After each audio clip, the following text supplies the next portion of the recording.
नमो ज्ञानेश्वरा नमो ज्ञानेश्वरा। निवृत्ती उदारा सोपानदेवा। मुक्ताबाई नमो त्रिभुवन पावनी। आद्यत्रय जननी देवांची जयांचे केलिया स्मरण। होय सकळ विद्यांचे अधिकरण। तेची वंदो श्रीचरण श्री गुरूंचे ते नमस्कारुनी आता। प्राप्य पुण्यकृतां लोकानुषित्वा शाश्वती समाहा। शुचीनां श्रीमतां गेहे योगभ्रष्टोभिजायते। पाठी जन्मे संसारी परिसकल धर्माच्या माहेरी। लांबा उगवे आगरी विभव श्रियेचा। कैवल्य साम्राज्य चक्रवर्ती विश्वमौली ज्ञानोबाराय सकल ब्रह्मनिष्ठ गुरुजनांच्या परमकृपेने श्री भगवती ज्ञानेश्वरीच्या 6व्या अध्यायाचा विचार आपण क्रमशः करत आहोत।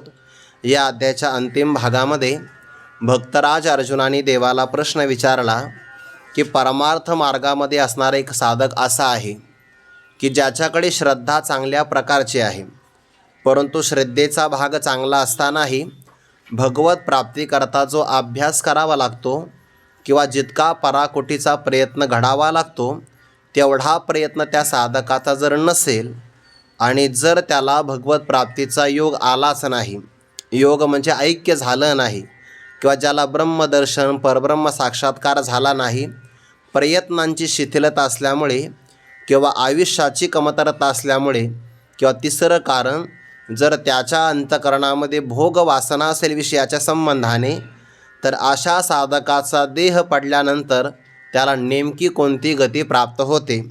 प्रतिबंधासाठी हे सुद्धा प्रतिबंध आहे बरं। जीवनमुक्ती विवेक नावाच्या ग्रंथामध्ये किंवा पंचदशीमध्ये सुद्धा असा विचार आलेलाच आहे। जर एखाद्याला ब्रह्मलोकाला जाण्याची वासना असेल तर त्यालासुद्धा मोक्ष होत नाही। तो अगोदर ब्रह्मदेवाच्या सत्यलोकामध्ये जातो काही कालापर्यंत, तसा तो काल फार प्रदीर्घ काल आहे, त्या कालापर्यंत तिथे राहतो आणि मग ब्रह्मदेवाच्या सोबत मुक्त होतो। पण असे मुक्त होणारे सुद्धा थोडेच आहे, कारण सगळेच ब्रह्मदेव काही मुक्त होत नाही। तसे ओवीस आलेली आहे, आप ब्रह्मभुवनान लोका पुनरावर्तिनोर्जुन। परंतु भाग असा आहे, मामुपेत्य तो कोणतेय पुनर्जन्म न विद्यते। याचा अर्थ असा आहे की परब्रह्म स्वरूपाच्या साक्षात्काराशिवाय अन्य कोणत्याही गतीला प्राप्त झालं तर त्या गतीला पुनरावृत्ती ठरलेलीच आहे। आणि पुनरावृत्तीची जर आपण रास तयार केली तर त्या राशीमध्ये सगळ्या शेवटचं माप ब्रह्मदेवाचं पडतं। कैसे थोरियेचे मान पाहे पा, जो सृष्टीबीजाचा साठोपा, परी पुनरावृत्तीच्या मापा शिगजा हाला। म्हणजे जे जे माघारी संसारामध्ये येतात त्या सगळ्यामध्ये येणाऱ्यामध्ये ब्रह्मदेवाचा सुद्धा क्रमांक लागतो। म्हणजे सगळेच ब्रह्मदेव काही मुक्त होत नाही, फक्त सत्य लोकामध्ये सत्वगुणाचा प्रभाव असल्यामुळे तिथे मुक्त होण्याकरता संधी फार मोठी आहे, पण प्रदीर्घ काल लागतो, ही त्यातली एक अडचण आहे। दुसरा भाग आहे स्वर्गलोकातला। स्वर्गलोकातले सुद्धा सगळे मुक्त होत नाही। मुळामध्ये मुक्त होण्यासाठी स्वर्गाला ते जातच नाही, ते स्वर्गाला जातात दिव्य भोगाचं वर्णन ऐकून। ज्ञानोबा म्हणतात, आगा स्वर्गीची उर्वशी ऐकून या जीवी मानुषी, वराता लावी जती आकाशी आगाचिया। स्वर्गातले जर भोग त्यांनी पाहिले 9व्या अध्यायामध्ये वर्णन आलं आहे। मग स्वर्गातले भोग कसे, जेथ गंधर्व गात गाणी, रंभे ऐशिया नाचणी, उर्वशी मुखी विलासिनी अंतोरिया। हे सगळं वर्णन त्यांनी ऐकलं की त्याला वाटलं इथल्या भोगामध्ये रमण्यापेक्षा स्वर्गात गेलेलं बरं। मग स्वर्गामध्ये काही असं जाता येत नाही, त्या स्वर्गाला जाण्याकरता शिडी लावावी लागते, त्याला वराता म्हणतात। पण ती वराता कशी लावायची, आपण तयार केलेली लाकडाची शिडी नाही लावायची किंवा दोन्ही बाजूला दोर आहे मध्यंतरी लाकूड गुंफलेलं आहे, अशी शिडी स्वर्गाला लागत नाही। स्वर्गाला 100 यज्ञाची शिडी लागते। वराता लावी जती आकाशी यागाचिया। एखादाही यज्ञ कमी पडला तर जाता येत नाही, मागं यावं लागतं, एक सुद्धा यज्ञ कमी पडला तर। पण स्वर्गामध्ये गेल्यानंतर ही पुनरावृत्ती ठरलेलीच आहे। मग तया पुण्याची पावटी सरे, सवेची इंद्रपणाची उटी उतरे, येऊ लागती माघारी मृत्यूलोका। मृत्यूलोकाला त्याला यावं लागतं जरी स्वर्गात गेला तरी। जव असे पुण्य संपत्ती तव स्वर्ग भोग भोगिती क्षीण झाली पुण्यशक्ती क्षीण झाली या पुण्यशक्ती पतन पावती तत्काळ. पतन पावती तत्काळ शब्द वापरलेला आहे. तत्काळ म्हणजे विलंब नाही. नाही माझी पिशवी आवरायची राहिली, आवरायचे नाही, पुण्य संपलं लगेच खाली ढकलल्या जातं. काल परवाचं आपण उदाहरण पाहिलं की नाही. प्रभू रामचंद्रांच्या समोर मुंगळ्यांची रांग चालली. एक मुंगळा दुसऱ्या मुंगळ्याच्या पाठीवर बसून चालला होता आणि प्रभूने ते पाहिलं.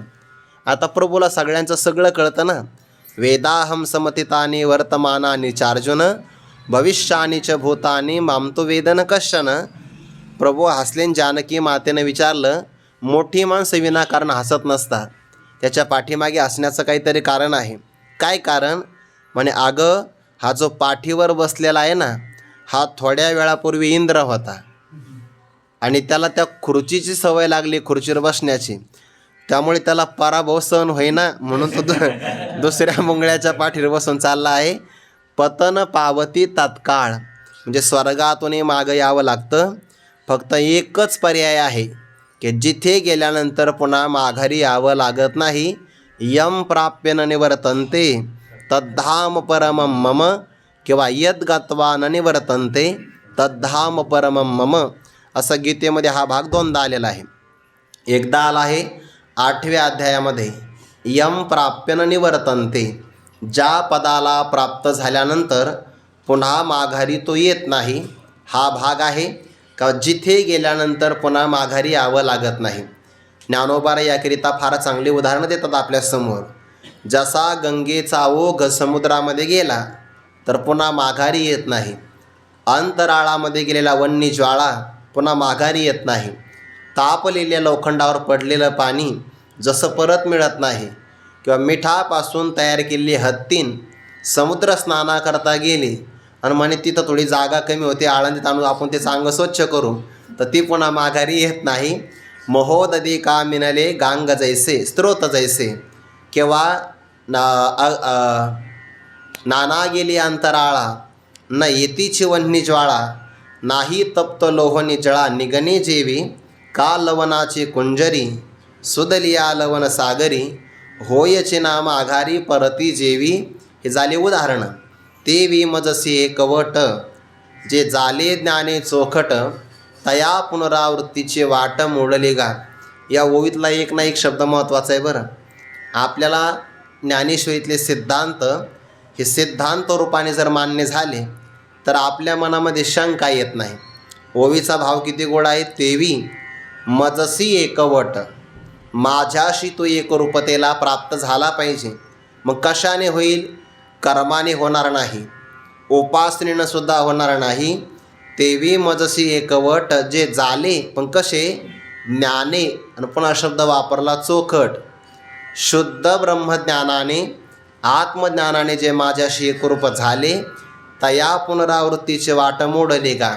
याचा अर्थ असा आहे, आत्मज्ञानाशिवाय दुसऱ्या कोणत्याही उपायाने आपल्याला भगवत स्वरूपाचं ऐक्य मिळतच नाही, होत नाही.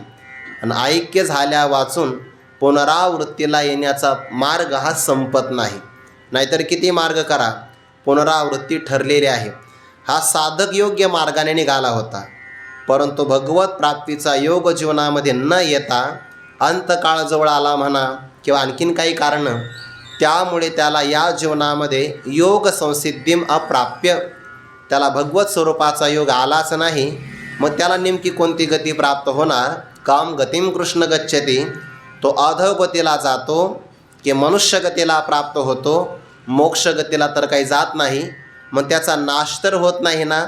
भगवंताने पारमार्थिक साधकाला एवढं मोठं आश्वासन या श्लोकामध्ये दिलं आहे.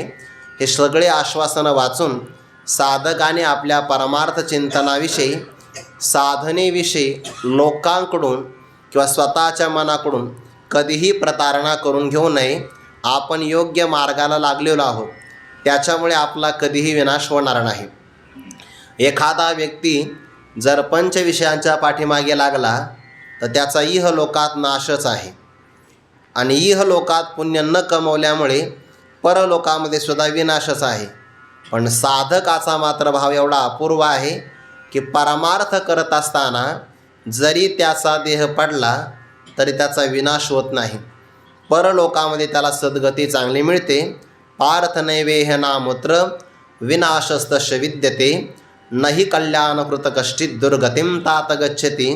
तो दुर्गतीला कधीच प्राप्त होत नाही, त्याचा विनाश होत नाही. उलट असा आहे की इहलोकापेक्षा सुद्धा त्याला चांगल्या प्रकारचा जन्म आगामी काळामध्ये मिळत असतो. मग तो जातो कुठं? तर ज्या लोकांना अश्वमेधादी यज्ञ करून स्वर्गलोकाला जाण्याची संधी मिळते, तो स्वर्ग त्याला अनायासे मिळतो. स्वर्गाला जायचं असेल तर इतराला यज्ञ करावे लागतात. अश्वमेध यज्ञ केला तर पुण्य प्राप्त होतं. प्रत्येकाचा यज्ञ ठरलेला आहे. ब्राह्मणाने बृहस्पती सव नावाचा याग करावा, क्षत्रियाने राजसूय यज्ञ करावा, वैश्य लोकांनी वैश्यस्तोम नावाचा यज्ञ करावा. आपल्याला यातला एकही यज्ञ जमणार नाही, म्हणून आपण एकच यज्ञ करतो. उदरभरण हे हा आपला दररोजचा यज्ञ आहे. म्हणजे विनोदाचा भाग सोडून द्या, पण खरंच यज्ञ आहे.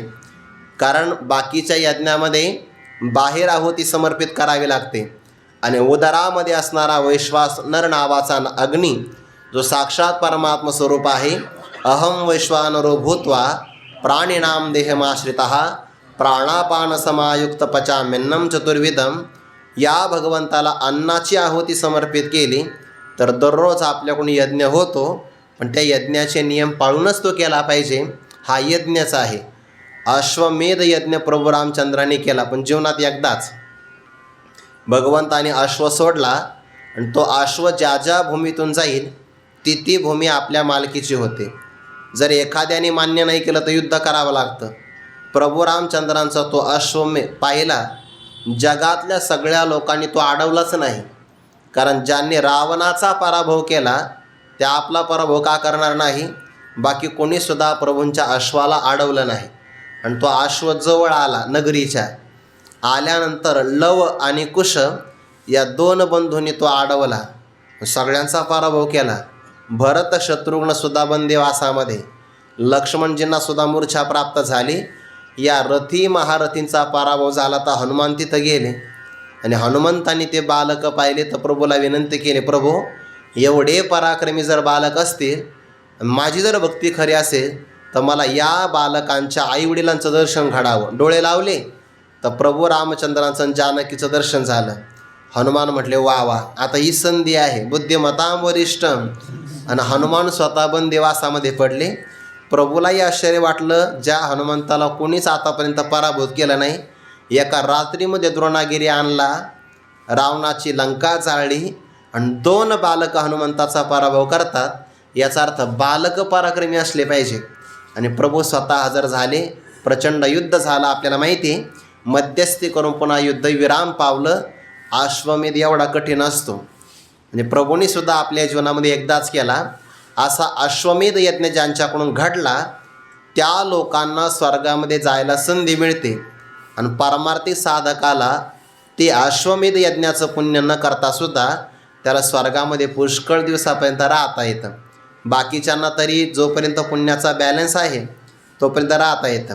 काही काही मोबाईल कंपन्या आहे बघा, जर आपला रिचार्ज संपला दुसऱ्या दिवशी कॉलिंग बंद होतं. आउट गोईंगही नाही, इनकमिंगसुद्धा नाही. पण काही कंपन्या दया करतात बरं. हां, त्यांचं आउट गोईंग चालू असतं, इनकमिंग फक्त लावता येत. अशा काही कंपन्या आहेत भारतामध्ये. पण जसं रिचार्ज संपलं की जसं आपले कॉलिंग सगळी बंद, आता इंग्रजी शब्द वापरावे लागतात नाईलाज म्हणून, मग जसं ते बंद होतं तसं स्वर्गामध्ये एकदा पुण्य संपलं तिथं इथून 100 यज्ञाचं रिचार्ज अगोदर करून जावं लागतं तर राहता येतं. पण साधकाला तसं नाही. म्हणून सांगितलं आहे, शाश्वतीही समाहा उषित्वा. तो पुष्कळ वर्षापर्यंत तिथं राहू शकतो, पण राहत नाही बरं तो. कारण तिथे गेल्यानंतर त्याला होतो पश्चाताप. तो म्हणतो, हा अंतरायावचिता का ओढवला श्री भगवंता, दिवी भोग भोगिता अनुतापी नित्य. त्याला दररोज पश्चाताप होतो. ते आपल्याला जर ज्ञानोबाऱ्यांच्या चरणाचा वेध लागला ना आणि आळंदीला राहायची सवय लागली आणि काही कारणास्तव जर आपल्याला 7-8 दिवस बाहेर राहण्याचा प्रसंग आला तर दररोज आळंदीची आठवण होते. दररोज होते. मला तर एकदा मी ऋषिकेशला गेलो होतो 18 दिवसाकरता, अष्टादशमी. असं एक दिवस झाला नाही की जेव्हा आपल्याला आळंदीची आठवण झाली नाही. जसं ते दररोज आठवण व्हावी तसे त्या साधकाला दररोज पश्चाताप होतो, मी कशाला स्वर्गात आलो असेल. जर मी चांगला प्रयत्न केला असता, मी मोबाईल कमी पाहिला, आपलं साधना चांगली केली असते, असं स्वर्गात जाऊन त्याला होतं. देवी भोग भोगिता अनुतापी नित्य. दिव्य भोग आहे स्वर्गातले, पण तिथे गेल्यानंतर त्याला पश्चाताप होतो. आणि अनुताप हे तीर्थ आहे, त्या तीर्थामध्ये त्याचं परिमार्जन होतं आणि पुढे मग तो जन्माला येतो संसारामध्ये. 44वी क्रमांकाची ओवी.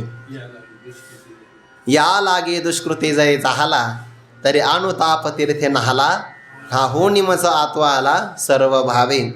अगोदरचा दुष्कृती आहे, वाईट कर्म करणार आहे, पण जर त्याला पश्चाताप झाला वाल्मिकीप्रमाणे, किंवा कदर्यो ब्राह्मणाचं चरित्र आलं आहे बघा एकनाथी भागवतामध्ये, 23वा अध्याय, भिक्षुगीत नावाचं प्रकरण आहे ते. तो अध्याय अवश्य वाचला पाहिजे बघा, खूपच गोड अध्याय आहे. ज्याला पारमार्थिक जीवन जगताना बऱ्याचदा अनुकूलता प्रतिकूलता जीवनामध्ये येते, सुखदुःखाचे आघात जीवनामध्ये होतात, आणि बऱ्याचदा साधकाला असं वाटतं की एवढे दुःख येतात, आघात येतात, मग आपण परमार्थ सोडावा का काय, असं वाटतं त्याला. तर त्या साधकाला सात्विक धैर्य लागण्यासाठी 23वा अध्याय अवश्य वाचायला पाहिजे. प्रतिकूलता कधीच प्रतिकूलता नसते, त्याच्या पाठीमागचं आपल्याला वर्म कळत नाही. प्रतिकूलता आली आणि दुःख आलं तर जीवनातलं पाप नष्ट होत असतं. जेवढं पाप नष्ट होईल तेवढं चांगलं आहे ना आपलं. समजा एखादा रोग झाला, शरीरात जखम होते बघा, ते रोग झाला की त्याच्यामध्ये पू तयार होतो, रक्त नासतं, आणि मग ते प्रचंड वेदना होतात. तर ते जर रक्त पू जर बाजूला काढला आणि ते पिळत असताना जखम पिळली जाते की नाही, वेदना होते, पण ती वेदना चांगली, कारण नंतर झोप चांगली लागते. नाहीतर ते सारखं ठणकतं बघा, झोप लागत नाही. दाढ असेल किंवा कान दुखत असेल तर ठणक लागते. ज्याचे दाढ दुखते ना त्याला कळतं रात्री झोपच लागत नाही, असं वाटतं आपल्या डोक्यात घनाचा घाव घालतोय कोणीतरी, डोळ्यातून झोप लागत नाही. पण ते गेल्या वेदना तर सुख प्राप्त होतं. तसं दुःख पाप म्हणून प्रतिकूलता आली, व्यवहारामध्ये दुःख आले, तर मनुष्याने हर्षित राहिलं पाहिजे की देवाची काय कृपा आहे आपल्यावर, प्रभू आपल्या जीवनातलं पाप वजा करत आहे, असा सकारात्मक दृष्टिकोन ठेवला पाहिजे. नाही तर दुःख आलं तर काही काही माणसं नर्वस होऊन जातात, निराशेच्या गर्तेमध्ये जातात, आणि वाटतं हे आपण बहुतेक वारी करतो, बहुतेक आपण गळ्यामध्ये तुळशीची माळ घातली म्हणूनच दुःख येतात आपल्या जीवनामध्ये, असं म्हणून काही माणसं माळी काढतात. बरं नको, आता इथून पुढं कधी वारीच करायची नाही, देवाचं तोंडसुद्धा पाहायचं नाही, असंही काही काही माणसं म्हणतात, पण त्याला वर्म कळत नाही. म्हणून दुःख आले तर ते सहर्ष मनाने स्वीकार केले पाहिजे. त्याचा जन्म होतो पुन्हा. पाठी जन्मे संसारी, परी सकल धर्माच्या माहेरी, लांबा उगवे आगरी विभव श्रियेचा. पाठी म्हणजे अगोदर साधना आहे, पण प्रयत्न कमी, केव्हा आयुष्य संपलं स्वर्गात जातो. स्वर्गातले भोग भोगतो पण रमत नाही, पश्चाताप होतो, आणि हा पश्चाताप झाला की आता मृत्यूलोकामध्ये त्याच्या जन्माची वेळ आलेली आहे, आणि तो जन्म असा की त्या जन्मानंतर त्याला आता पुन्हा जन्म नाही, हा त्याचा शेवटचा जन्म आहे. म्हणून पाठी म्हणजे नंतर, पश्चाताप झाल्यानंतर, स्वर्गात बरेच दिवस राहिल्यानंतर, आणि तिथल्या भोगाला उबगला, कांटाळला. म्हणून खरा परमार्थाचा अधिकारी कोण? जो दुःखाला कांटाळला तो नाही, जो सुखाला उबगला, ज्याला सुखसुद्धा भोगाविषयी वाटत नाही. समय जर योग्य आला ना तर मनुष्य सुखाला खरंच टाकत असतो. आपल्याकडे चरित्र फार मोठे आहे, जसं की गौतम बुद्धांचं चरित्र सांगितलं जातं. त्याचं ज्योतिष पाहिलं एका ज्योतिषाने, आणि त्या वडिलांना सांगितलं हा बालक दिव्य आहे म्हणे, याला तुम्ही जीवनामध्ये प्रतिकूलता दाखवू नका. जर प्रतिकूलता दुःख पाहिले तर हा विरक्त होऊन घरातून निघून जाईल.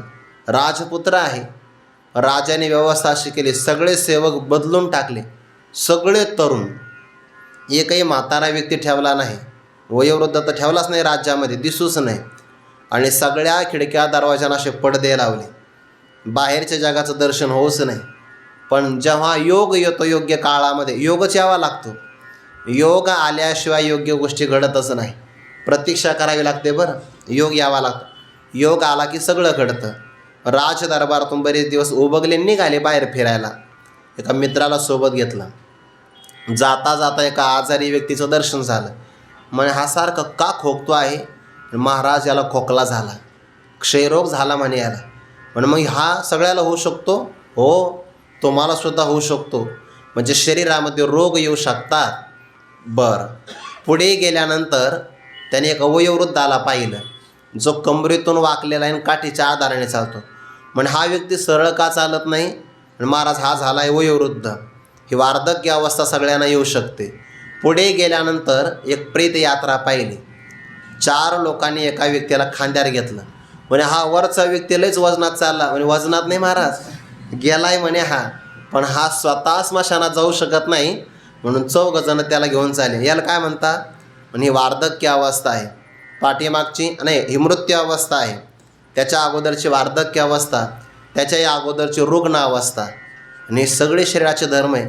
त्याने 3 गोष्टी एकदाच पाहिल्या. पुन्हा राजवाड्यात आले नाही, ते तसेच निघून गेले.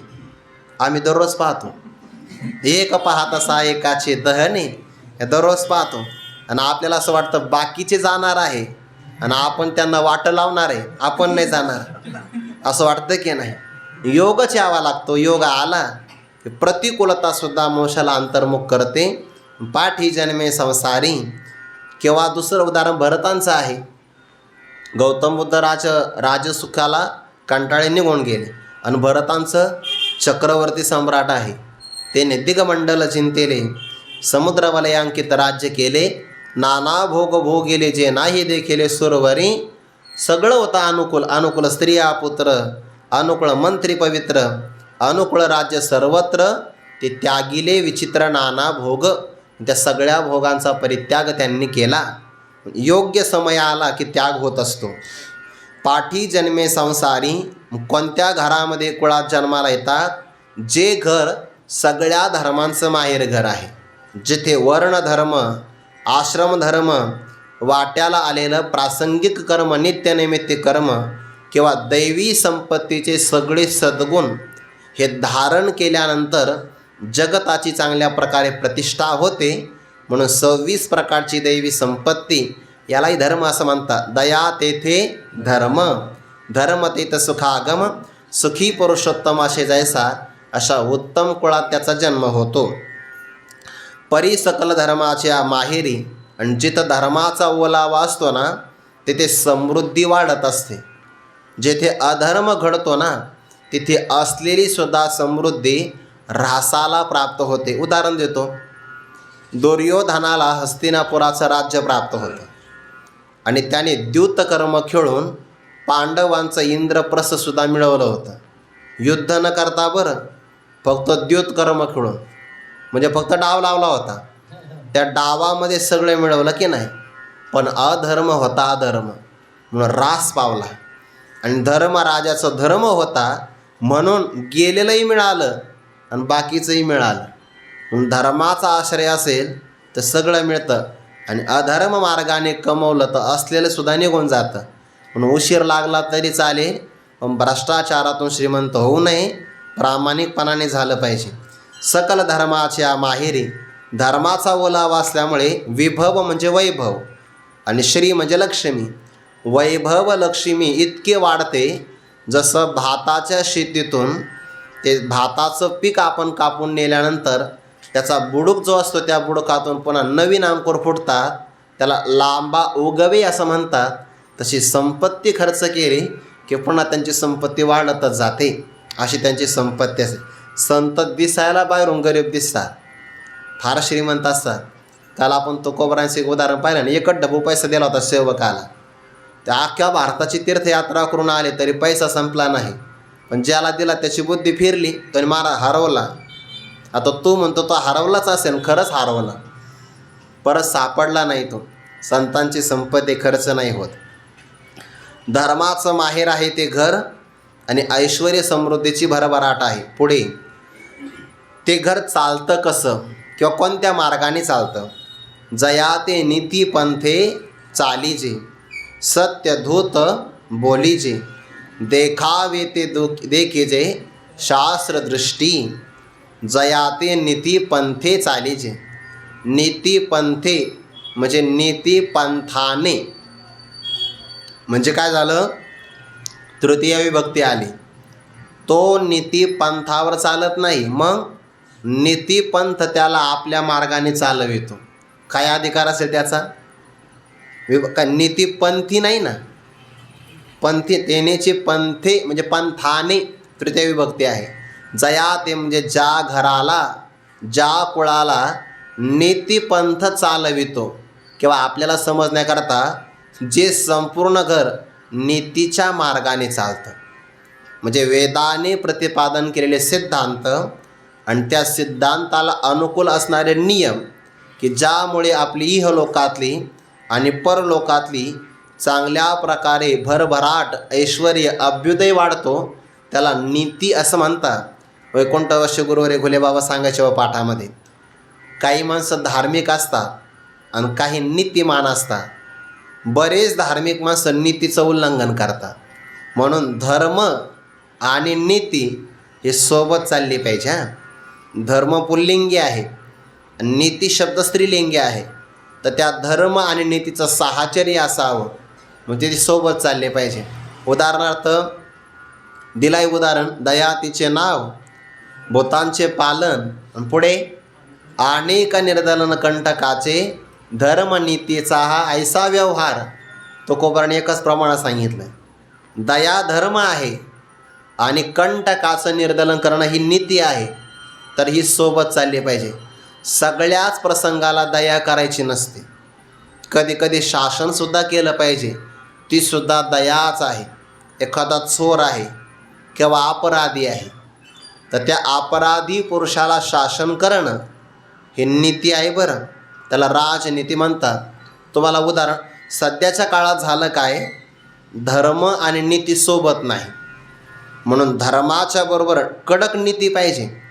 आणि जर नीती चांगली असेल ना, तर मग लोकांच्या मनावर कायद्याचा धाक बसत असतो, नाहीतर कोणी कायद्याला जुमानत नाही. एक उदाहरण सांगतो प्रसंगामध्ये. छत्रपती शिवाजी राजांच्या दरबारामध्ये एका व्यक्तीकडून गुन्हा झाला. गुन्हा अक्षम्य होता, परंतु तो व्यक्ती कान्होजी जेधे यांच्याबरोबर छत्रपती शिवाजी महाराजांच्या दर्शनाला गेला. आणि मग आता कान्होजी जेधे वडील आहे, वयाने मोठे आहे, त्यांचा शब्द थोडा मान दिला पाहिजे. महाराजांनी मान दिला त्या शब्दाला, आणि अपराध करणारा अपराधी व्यक्ती दररोज दरबारात येऊ लागला. महाराज थोडे शांत होते, काही बोलले नाही. एके दिवशी अपराध करणारा व्यक्ती आला आणि जे छत्रपती शिवाजी महाराज क्रोधायमान झाले आणि सैनिकांना आज्ञा दे याचा चौरंग करा म्हणे. म्हणजे 2 हात आणि 2 पाय तोडून टाका. हा चौरंगावर बसला पाहिजे म्हणे, चौकात. मग त्याला चौरंग केला ना, कारण अपराधच तसा त्याने केला होता. 2 हाताने 2 पाय तोडले त्याचे. बसला तो. कान्होजी जेध्यांना अपमान वाटला. म्हणे आपल्या दरबारामध्ये काही शब्दाला किंमत आहे की नाही? मला शब्द दिला होता की आम्ही त्याला सोडून देऊ. कान्होजी धावत आले, म्हणे राजे तुम्ही शब्द नाही पाळला. महाराजांनी सांगितलं, काका तुमचा शब्द पाळला म्हणूनच तो जिवंत आहे, नाही तर त्याचा आम्ही मुंडकं उडवणार होतो म्हणे. फक्त तुमच्या शब्दामुळे त्याला जिवंत ठेवलं. आता इथून पुढं कोणीसुद्धा अपराध करेल, तुमच्यासारख्या मोठ्या माणसाच्या मदतीनं आमच्याजवळ येईल. आणि प्रत्येकाचा शब्द पाळायचं म्हणलं तर धाक राहणार नाही, नीती राहणार नाही. म्हणून पुढे कोणीसुद्धा अपराध करू नये. म्हणून हल्लीच्याही काळामध्ये असा चौरंग झाला पाहिजे, म्हणजे अत्याचार कमी होईल. नीतीला धर्माला जोड असली पाहिजे. बघा पाठीमागं धर्माची या माहेरी म्हटलं आहे, लगेच शब्द आला नीती. तर दैत्यांची कुळे नाशी, साधूंचा मानोगी वसी, पुढे धर्माशी नीतीशी शेष भरी. आणखीन धर्म आणि नीती सांगतो. दान करावं हा धर्म आहे, पण पात्रता बघून दान करावं ही नीती आहे. सर्वाभूती द्यावे अन्न, पुढे द्रव्य पात्र विचारून. अन्नदान करण्याकरता मोकळीक आहे, स्वातंत्र्य आहे, पण द्रव्य देताना मात्र पात्र बघून. बरं, द्रव्य पात्र विचारून त्याची पात्रता बघूनच दिलं पाहिजे. ते कबीर महाराजांच्या जीवनातलं एक उदाहरण आहे. एक आंधळा व्यक्ती बसला होता, एका श्रीमंत माणसाने त्याला दान दिलं. 2 आंधळे मिळाले एकमेकाला. श्रीमंत माणूस त्याच रस्त्याने परत चालला होता. आता त्या अगोदरच्या दिवशी दान दिलं होतं, मग तो आंधळ्याच्या गप्पा ऐकत होता. श्रीमंताने ज्याला आंधळ्याला दान दिलं तो आंधळा दुसऱ्याला म्हणत होता, काल मला लय मोठा पैसा मिळाला. म्हणजे मग सत्कारणी लावला का? नाही नाही, सत्कारणी कशाला, मी तो असा वायपटच खर्च केला. त्या श्रीमंताला खूप वाईट वाटलं. आपण याला पैसा दिला, याने दुसऱ्याच मार्गामध्ये खर्च केला. तो कबीर महाराजांकडे गेला. कबीर महाराजांनी सांगितलं, महाराज दान द्यावा अशी माझी भूमिका होती. मी त्याला द्रव्य दिलं म्हणे, पण त्याने चुकीच्याच मार्गामध्ये खर्च केला. कबीर महाराज काहीच बोलले नाही. त्याने आपल्या जवळचे 5 पैसे घेतले. श्रीमंताला सांगितले, हे 5 पैसे त्या आंधळ्याला दे आज, आणि उद्या तो काय करतो हे मला विचारून सांग. त्या आंधळ्याच्या हातामध्ये ते 5 पैसे दिले. दुसऱ्या दिवशी पुन्हा आंधळ्याची चर्चा सुरू झाली. ते श्रीमंताने ऐकले. तो आंधळा दुसऱ्या सांगत होता, काल मला 5 पैसे मिळाले तर मी ते सप्ताहाला दान केले, चांगल्या कार्यात खर्च केले. त्या श्रीमंताला विचार पडला, मी याला 50 दिले तर याने वाईट मार्गात खर्च केले, आणि कबीर महाराजांनी उगं थोडेसेच पैसे दिले, त्याने सत्मार्गात खर्च का केले. तो पुन्हा कबीर महाराजांकडे आला. महाराज असं कसं काय झालं? कबीर महाराज म्हणले, त्याचं कारण आहे, मी 5 पैसे खूप प्रामाणिकपणाने कमवलेले होते, म्हणून माझ्या प्रामाणिकपणाच्या पैशाचा त्याच्यावर प्रभाव असा झाला की त्याने प्रामाणिकच कर्म केलं. आता दुसरं सांगायची गरज नाही. तो ज्या पैशाचा परिणाम त्याच्यावर का झाला, म्हणून तर मोठे माणसं कोणाचे पैसे घेत नाही. बघा, जोग महाराजांकडे एक व्यक्ती आली होती. सप्ताह संपलेला होता आणि महाराज 1,00,000 रुपये तुम्हाला दक्षिणा देतो. आपल्यासारखा मला असं येईन पुढच्या वर्षी कामं ठेवून द्या. जोग महाराज म्हणले, नाही लागत, आमचा कार्यक्रम उत्सव पार पडलेला घेणार नाही. आणि महाराज घ्या, पण नाही घेणार. अहो सध्याला महाराष्ट्रामध्ये तुम्हाला 1,00,000 रुपये देणारा असा कोणी दाता भेटणार आहे का? जोग महाराज स्वाभिमानी. जोग महाराज लगेच कडाडले. तो देत असताना ते पैसे त्याच्यावर लात मारणार आहे, तुला माझ्यासारखा कोणी भेटणार नाही. असं आहे, कोणाचंही घेत नसतात. ते नीती म्हणतात त्याला. दया भूतांचं पालन करणं आहे, आणि जे समाज व्यवस्थेमध्ये कंटक असतात त्यांचं निर्दलन करणं ही नीती आहे. म्हणून दया तिचे नाव भूतांचे पालन, अनेक निर्दलन कंटकाचे धर्मनीतीचा ऐसा व्यवहार, याला नीती म्हणतात. म्हणून जया ते नीती पंथे चालीचे. धार्मिक माणसं असतात बघा, पण नीती नसते. समाजाचं सुव्यवस्थापन राहावं याकरता जे नियम त्याला नीती म्हणतात. व्यवहारामध्ये घडतं बघा, 4च माणसं असतात काकड्याला. धार्मिक आहे मग चांगली गोष्ट आहे, पण सगळे करणे गावात लावलेले, म्हणजे लोकाला त्रास द्यायचा, विनाकारण त्रास, म्हणजे नीती नाही. बघा, धर्म आहे पण नीती नाही. मग आता तो जो काकडा करतो आहे तो देवाला ऐकू येत नाही का? ज्याला मुंगीच्या पायातल्या पैंजणाचा आवाज येतो त्याला आपला काकडा ऐकू येणार नाही का? पण 4च माणसं काकड्याला, अख्ख्या गावात गोंधळ, नुसता कर्कशपणा. धर्म आहे पण नीती नाही. किंवा वारीमध्ये लोक जातात, वारी करणं धर्म आहे, पण नीती कुठं आहे? दुसऱ्याच्या डाळिंबात शिरतात आणि विनाकारण डाळिंब तोडतात, म्हणजे नीती नाही. बघा, किंवा आपल्याला भूक नाही तर मग घेऊ नये ना नाश्ता, पण घ्यायचं आणि चव पाहिजे, रस्त्यात ठेवायचं, म्हणजे नीती नाही. म्हणून धार्मिक माणसं बऱ्याचदा अनीतिमान असतात, नीतीने वागत नाही. नीती असली पाहिजे. जी कोणता? हा, नीती कुठं राहते? यत्र योगेश्वर कृष्णो यत्र पार्थो धनुर्धरः तत्र श्रीर विजयो भूतीर ध्रुवा नीतीर मतीर मम. म्हणजे शास्त्र मार्गाचं उल्लंघन न करणं याला नय म्हणतात, आणि त्या नय मार्गाने जाणं याला नीती म्हणतात. नयती असं धातू आहे त्याच्यामध्ये. जे आपल्याला शास्त्र मार्गाने घेऊन जाते त्याला म्हणतात नीती. आणि नय म्हणजे न्याय, न्यायाच्या नुसार चालते त्याला नीती. जया ते नीती पंथे चालीचे. पंथ कोणता आहे? यक्षाने प्रश्न विचारला होता धर्मराजाला, म्हणे पंथ कशाला म्हणतात? त्यांनी उत्तर दिलं, श्रुतिरेवी भिन्ना स्मृतिरेव भिन्ना नैको व मुनियस्य वच प्रमाणम धर्मस्य तत्वं निहितं गुहाया महाजनो येन गतस्स पंथाः. स्मृती भिन्न आहे, स्मृती भिन्न आहे, मुनी पण अनेक प्रकारचे आहे, कोणाचंही वचन प्रमाण मानता येत नाही, आणि धर्माचं तत्व असं झाकून ठेवलेलं आहे. मग पंथ कोणाला म्हणतात? महाजनो येन गतस्स पंथाः. ज्या मार्गाला संत जातात मार्ग दावुनी गेले आधी, दयानिधी संत तेनेचे पंथे चालू जात न पडे गुंता कोठे काही, महाजनो येन गतस्स पंथाः त्याला म्हणतात पंथ. त्या नीतिपंथ त्यांना चालवितो. किंवा ज्ञानोबारांच्या 9व्या अध्यायामध्ये एक ओवी बघा, जयाचे चोखटे मानसी मी होनी असे क्षेत्र संन्यासी, जया निजेल्या ते उपासी वैराग्य गा. पुढे जयाचे आस्थेची आ सद्भावा धर्म करी राणीवा, जयाचे मन ओलावा विवेकासी, जया भक्तीची येतोली प्राप्ती, जे कैवल्या ते परो ते सर म्हणते, जयांची लिले माझी नीती जी आली दिसे.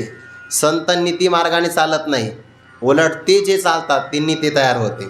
जया ते नीतिपंथे चालीजे, नीतिपंथ त्यांना चालवितो किंवा ते चालतात. सत्य धूत बोलीजे, सत्याने धुतलेलं पवित्र असं भाषण ते करतात. काय कुळ असेल, ज्या कुळामध्ये असत्य भाषण कधीच नसतं, कायम खरं बोलायचं. उदाहरण आपल्याला माहिती सगळ्यांना, दुर्योधनाने शकुनीला विचारलं, मामाश्री मामाश्री म्हणावं लागेल, मामा माझा देह वज्रदेह झाला पाहिजे, उपाय सांगा. तरी उपाय आपल्याला माहिती नाही. धर्मराज तुला सांगते म्हणजे ते तर मी त्यांना शत्रू मानतो, तू मानत असेल पण ते तुला मानत नाही शत्रू. म्हणजे शकुनीला सुद्धा माहिती होतं, इतका विश्वास की धर्मराजा दुर्योधनाला शत्रू मानत नाही. आणि उपाय जाऊन विचार, म्हणजे दादा मला उपाय सांग की माझा देह वज्रदेह झाला पाहिजे. धर्मराजा म्हणले उपाय घरीच आहे. पतिव्रता असणारी आई गांधारी माता, तिने जेव्हा कळालं की आपला पती आंधळा आहे तेव्हापासून डोळ्याला पट्टी बांधलेली आणि त्या आईच्या डोळ्यामध्ये आता तेज साठलेलं आहे. आईने जर तुला नकशिखांत पाहिलं का तुझा वज्रदेह झाल्याशिवाय राहणार नाही, देह वज्रदेह होणार. आईकडे गेला, आई म्हणे बाळा रात्री ये म्हणे, आता नाही. वात्सल्य भाव आहे तिचा. निघाला दुर्योधन, भगवान म्हणाले अवघड आहे म्हणे, आता हा जर वज्रदेही झाला तर हा नष्ट नाही होणार. भगवान तिथं प्रगट झाले रस्त्यामध्ये, सांगितलं कुठं चालला, अंधारामध्ये, आणि असं असं वज्रदेह करा, काही वाटतं का तुला? कोणी सांगितलं तुला हे? म्हणजे धर्मराजाने. आणि तो विश्वास ठेवतो होय, धर्मराजा विश्वास ठेवतो तू, तुला कळालं पाहिजे म्हणे. आणि नाश झाला मग हो र हे खरं आहे, मग कमीत कमी थोडेफार कपडे तर घालून जा. आणि निघाला तसा. आई मी आलो, पट्टी काढली डोळ्यावरची, नक्षकांत पाहिलं, कमरेचा भाग तेवढा कच्चा राहिला. आता ते कच्चा राहिला नाही, मुद्दाम ठेवला देवाने. पण धर्मराज मात्र खरे बोलले, सत्यधूत बोलीजे, अनुद्वेगकरम वाक्यम सत्यम प्रियहितम जयत. असं सत्यधूत ज्या घरामध्ये बोललं जातं, जे कधी खोटं बोलतच नाही. करावया पांडव निर्दलन, वज्रदेही व्हावया आपण, वर्म पुसता दुर्योधन, वा धर्म असत्य वचन न बोले. आणि जो खरं बोलतो की नाही त्याचं रक्षण देवाला करावं लागतं, देवालाच करावं लागलं की नाही. पण सत्य नाही सोड, सत्य बोले तरी फुकासाठी जोडे हरी. म्हणजे सत्य धूत, सत्याने धुतलेलं पवित्र बोलतात. जसं आपण आता खिचडी तर आपण करतो, अनुभव आहे अंगी आपल्याला. जसं आपण ते डाळ तांदूळ पाण्याने धुवून काढतो, तसं ते पाण्याने धान्य धुवून काढावं, तसं बोलणं सत्याने धुवून काढलेलं आहे. सत्यधूत बोलीजे, देखावे ते देखीजे शास्त्रदृष्टी. जे पाहायचं असेल ते कसं पाहतात, शास्त्राच्या दृष्टीने पाहतात. बरं, लोक म्हणतात आम्ही आमच्या बुद्धीने पाहतो. अरे आपली काय बुद्धी, शास्त्राच्या दृष्टीनं पाहिलं पाहिजे. अज्ञात ज्ञापकत्वम शास्त्रस्य शास्त्रत्वम. जे मानवी बुद्धीला कळत नाही ते कळून देण्याचं सामर्थ्य ज्यामध्ये असतं त्याला म्हणतात शास्त्र. आणि ते शास्त्र दृष्टीनं पाहतात. तस्मा शास्त्रम प्रमाणम ते कार्य व्यवस्थितो ज्ञात्वा शास्त्रविधानोक्तम कर्म कर्तुम ह्यारसी. देखावे ते देखीजे शास्त्रदृष्टी. शास्त्र काय म्हणतं, जसं आपण काल उदाहरण पाहिलं ना, प्रभू रामचंद्रांना लक्ष्मणजी म्हणले की तुमच्यासोबत जानकी माता येणार आहे, तर माझ्यासोबत उर्मिलेला सुद्धा येण्याची इच्छा आहे. माणसाला माणूस आणि बाईला बाई सोबत होईल म्हणे, घ्यायचं का सोबत? नाही म्हणे. देखावे ते देखीजे शास्त्रदृष्टी. वाल्मिकीने रामायणामध्ये वनवास कोणा सांगितलं ते पाहावं लागेल ना. आणि वनामध्ये 3 जण गेले होते. मग देखावे ते देखीचे शास्त्रदृष्टी, शास्त्रदृष्टीनं पाहायचं. आपण आपल्या जीवनामध्ये आपल्या मनाने वागायचं. आपण जे वागतो ते गाथ्यामध्ये आलेलं आहे का, ज्ञानेश्वरीमध्ये आलेलं आहे का. जर तिथं आलं असेल आणि आपल्यामध्ये आलं नसेल तर आपलं सोडायचं, तिथलं स्वीकारायचं. देखावे ते देखीचे शास्त्रदृष्टी, वेद तो जागेश्वरू, जया व्यवसाय निजाचारू, सारासार विचारू मंत्री जया. वेद ज्यामध्ये भ्रम, प्रमाद, कर्णापाटव आणि विप्रलिप्सा हे मानवी बुद्धीमध्ये असणारे दोष ज्यामध्ये नाही, म्हणून वेदाला अपौरुषेय शब्द राशी म्हणतात. जो भगवंताच्या निश्वासापासून निर्माण झाला आहे. आणि हा वेद ज्या घरामध्ये जागृत असणारा ईश्वर आहे. जागेश्वर म्हणजे काय, जागृत दैवत आहे. त्या घरामध्ये वेदाची किती सेवा केली जाते. आचार्यांच्या जीवनातले अगोदर उदाहरण सांगितलं जातं. बहुतेक कुमारील भट्टांचंही उदाहरण आहे. त्या काळामध्ये नास्तिक मत खूप फोफावलं. आता जणू काही वैदिक मार्ग हा नष्टप्राय होतो की काय, म्हणून कुमारील भट्टांनी वेद प्रमाण किती आहे, कुमारील भट्टच असेल बहुतेक, किंवा नाव काही मागं पुढेही होत असेल, कुमारील भट्टच ना बहुतेक. वेद प्रमाण आहे. बाकीचे नास्तिक म्हणले कशाहून प्रमाण आहे, सिद्ध करा. एका डोंगरावर गेले कड्यावर, वेद छातीला कावटाळला आणि तिथून प्रार्थना केली, आवाहन केलं, जर वेद प्रमाण असतील तर इथून मी उडी मारतो, मला काही होणार नाही, मी वाचणार. दिली ना उडी सोडून.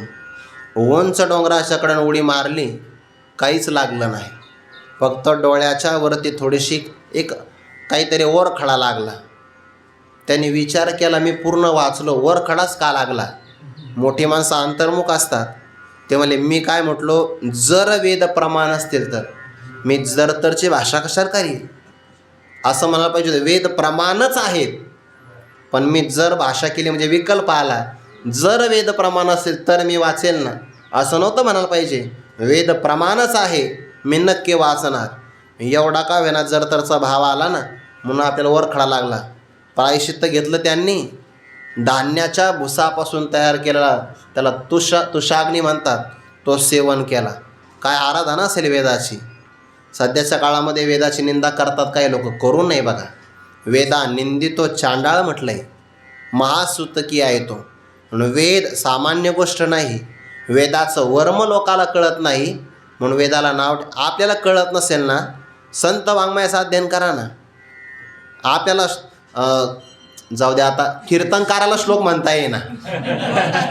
वेदातले श्लोक आपल्याला कुठं जमणार आहे. आपल्याकरता ज्ञानेश्वरी हा वेद आहे, पण आपला अधिकार नाही, काही नाही. मग हेच आपल्याकरता वेद आहे ना.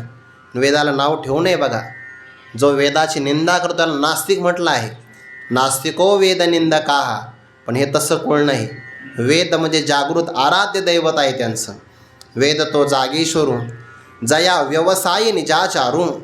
ते व्यवसाय करतात, व्यवहार करतात, पण कोणता, निज म्हणजे स्व, आणि आचारू म्हणजे आचार कर्म. स्वतःच्या वाट्याला आलेलं कर्म करणं हाच त्यांचा व्यवसाय आहे. स्वतःचं कर्म चुकवत नाही. सारासार विचारू मंत्री जया. सार काय, असार काय, याची बुद्धीमध्ये विवेचन करण्याची शक्ती, त्याला विचे पृथक करणे असं म्हणतात. त्याला विवेकच म्हणतात. सार आणि असार, असा जो विचार, असा जो विवेक, हा त्या घरामध्ये मंत्री झालेला आहे. मंत्री म्हणजे काय, जेव्हा एखादी गोष्ट आपल्याला कळत नाही तर ती गोष्ट तिथून मार्ग काढण्यासाठी आपण ज्याला सल्ला विचारतो ना, त्याला मंत्री म्हणतात बघा. मंत्रणा करणारा त्याला म्हणतात मंत्री. जो आपल्याला मंत्र देऊ शकतो, सल्ला देऊ शकतो, त्याला म्हणतात मंत्री. बरं, जे मंत्र देतात त्यांना काय म्हणायचं इथून पुढं, मंत्री. हां, मंत्रणा देतात, सल्ला देतात, त्यासात मंत्री. व्यवहारामध्ये पतिव्रतेचं लक्षण सांगितलं आहे ना. कोणतं लक्षण आहे, करणेषु दासी कार्येषु मंत्री. कार्य करत असताना पतीला सुचत नसेल तर त्याने सल्ला द्यावा म्हणून त्याला मंत्री म्हणतात. दुर्वासा भोजन मागायला आले. धर्मराजाला कळे ना, रात्र झाली आणि भोजन कसं द्यायचं. ते द्रौपदी माता आल्या, म्हणजे काळजी नका करू, तुम्ही फक्त त्यांना सांगा स्नान करून या. हे जे कार्यामध्ये मदत करणं याला म्हणतात मंत्री. म्हणून ज्यांच्या कुळामध्ये सारासार विचार हाच मंत्री आहे. सारासार विचार जर मंत्र्यांना सल्ला देणार असेल तर हे कुळ वाईट मार्गाला जाणारच नाही. सार आणि असार काय आहे? सारासार विचारता भ्रांती ते पायी असारता, सार ते स्वभावता नित्य जाणे. हे सार आणि असार आहे. आत्मा आणि अनात्मा, अनात्मा परित्याग करून सार असणारा आत्मा स्वीकार करणं हा विचार ज्या कुळातला मंत्री आहे. स्वतःचं कर्माचरण करणं हा व्यवसाय आहे. पुढे जयाच्या कुळी चिंता झाली ईश्वराची पतिव्रता, जयाती गृहदेवता आदी रिद्धी. ज्या कुळामध्ये चिंता आहे, चिंता म्हणजे मग ती चिंता करतात का? हो, चिंता करतात. पण कोणती चिंता? ईश्वराची चिंता करतात. ज्या कुळातली चिंता नावाची कन्या किंवा चिंता नावाची स्त्री ही ईश्वराची पतिव्रता झालेली आहे.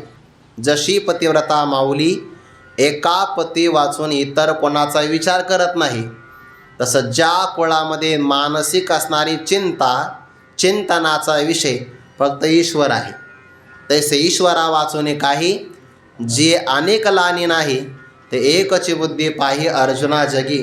ज्या कुळातले सगळे महात्मे ईश्वर स्वरूपाचं चिंतन करतात, दुसरं काही करत नाही, त्यांच्या कुळातली चिंता ईश्वराशी अनन्य असल्यामुळे ईश्वराची पतिव्रता झाली आहे. आणि आपली चिंता नित्य उठून या, ही आपली चिंता आहे, दुसरं काय? या कुळातली चिंता ईश्वराशी अनन्य आहे. ईश्वरा वाचून काही जे दुसरा कोणाचा विचारच करत नाही. म्हणून जयाच्या कुळी चिंता झाली ईश्वराची पतिव्रता, जयाती गृहदेवता आदी रिद्धी. ज्या घरातली गृहदेवता, त्याला आपण गृहदैवत म्हणतो की नाही, ते बरेच दैवत असतात बघा. ते लग्नामध्ये नाही का अष्टक म्हणले जातात, ते ग्रामदेवता, सावचित्त असं बरेच म्हणले. ते पाटणे ना आपल्या आता ते तदेव लग्नम सुदिनम तदेव वासुदेवता, गृहदेवता, ग्रामदेवता, कुलदैवता, स्थानदेवता ही सगळी दैवता असतात बघा. ज्या कुळातली गृहदेवता कोण आहे? रिद्धी आदी. तर ते आदी शब्द आहे ना, नंतर घ्यायचा. रिद्धी म्हणजे ऐश्वर्य, संपत्ती म्हणतात त्याला. रिद्धी सिद्धी आपण म्हणतो की नाही, तसं रिद्धी ही सुरुवातीलाच आहे. अशा बाकीचे सगळे घटक ज्या घरातली गृहदेवता म्हणून राहतात, असं ते कुळ संपन्न आहे. ज्या कुळात धर्म, त्यानंतर ऐश्वर्य, नीती, सत्यता, शास्त्रदृष्टी, वेद प्रामाण्य, स्वधर्माचं पालन, सारासार विवेक आणि ईश्वराचं चिंतन, आणि त्यामुळे रिद्धी आदी या घरामध्ये सगळ्या पाणी भरतात. या वैष्णवांचे घरी पुढे प्रेमसुख इच्छा करी, रिद्धी सिद्धी द्वारी कर जोडून तिष्ठती. रिद्धी आणि सिद्धी त्यांच्या दारामध्ये हात जोडून उभ्या राहतात. जया ते गृहदेवता आदी रिद्धी. संपत्ती ही त्या घरातली देवता म्हणून ते उपासना करत नाही, पण सामर्थ्यच असं आहे की सहज या सगळ्या घराच्या अनुकूलतेचं ते पालन केल्यामुळे किंवा शास्त्रनियमाचं पालन केल्यामुळे रिद्धी सिद्ध तिथं पाणी भरतात. जया ते गृहदेवता आदी रिद्धी. ऐसी पण हे कुळ मिळतं कशाने? ऐसी निज पुण्याची जोडी, वाढीनली सर्व सुखाची कुळवाडी. ती जन्मे तो सुरवाडी योगच्युत. योगापासून च्युत झालेला हा साधक आहे ना, ज्याच्या जीवनामध्ये भगवत प्राप्तीचा योगच आला नाही, म्हणून तो एका जन्मापुरता योगच्युत झालेला आहे. पण कुठे जातो? तर दोन अर्थ होतील या पदाचे. ऐसी निज, निज म्हणजे स्व. निज शब्द हा कधी कधी आत्मवाचक असतो, कधी अंतकरणवाचक असतो, तर केवळ कधी स्व असा अर्थ आहे. स्व म्हणजे निजाचारू म्हणजे स्वतःचा आचारू, किंवा निज पुण्य म्हणजे स्वतःचं पुण्य, असे दोन अर्थ होतील. ऐसी निज पुण्याची जोडी, जोडी म्हणजे प्राप्ती.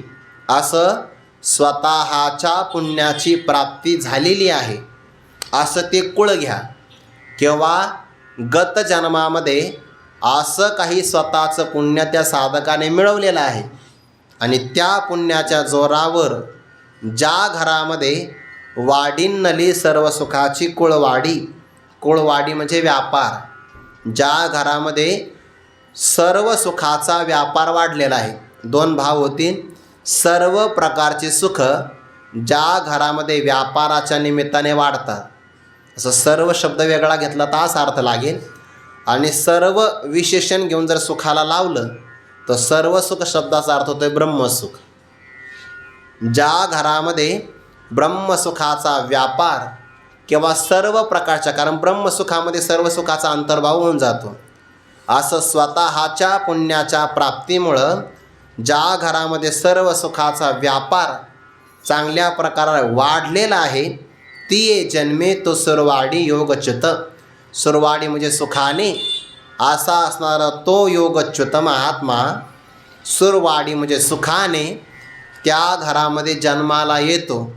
आणि एवढं श्रीमंत आणि पवित्र कुळामध्ये जन्म मिळाला की त्याला गत जन्मातली साधना करण्यासाठी प्रारंभापासून प्रयत्न करावे लागत नाही. मग जिथपासून त्याची साधना खंडित झाली तिथपासून पुढे तो प्रयत्न करतो. याचा अर्थ असा होतो की सुखाची जर वाढ व्हायची असेल तर पुण्याशिवाय पर्याय नाही. म्हणून पुण्य असेल तरच सर्व सुख मिळतात आणि पाप असेल तर सर्व दुःख मिळतात. पण इथे स्वतःच्या पुण्याची प्राप्ती असल्यामुळे त्या कुळातही सर्व सुख मिळतात किंवा यालाही सर्व सुख मिळतात. अशा असणाऱ्या त्या कुळामध्ये योगच्युत असणारा हा साधक चांगल्या प्रकारे आनंदाने जन्माला येतो. हा झाला पहिला जन्म. योगभ्रष्टाचा हा पहिला प्रकार. एक प्रकार असा की पवित्र आणि श्रीमंत कुळात जन्माला येतो. पण पुढचा प्रकार असा आहे की बुद्धिमान योगी पुरुषांच्या घरामध्ये तो जन्माला येतो. तो दुसरा जो जन्म मिळतो की नाही, दुसरा म्हणजे एकालाच दुसरा नाही मिळत बरं, हा प्रकार आहे. असा जन्म जर मिळत असेल तर तो जन्म पहिल्यापेक्षा सुद्धा दुर्लभ आहे. असं पुढं चिंता येईल. त्याचा विचार आपण उद्या पाहू. पुंडलिक वरदारे विठ्ठल श्री ज्ञानदेव तुकाराम मौली ज्ञानेश्वर महाराज की जय. जगद्गुरु तुकाराम महाराज की जय. जोग महाराज की जय.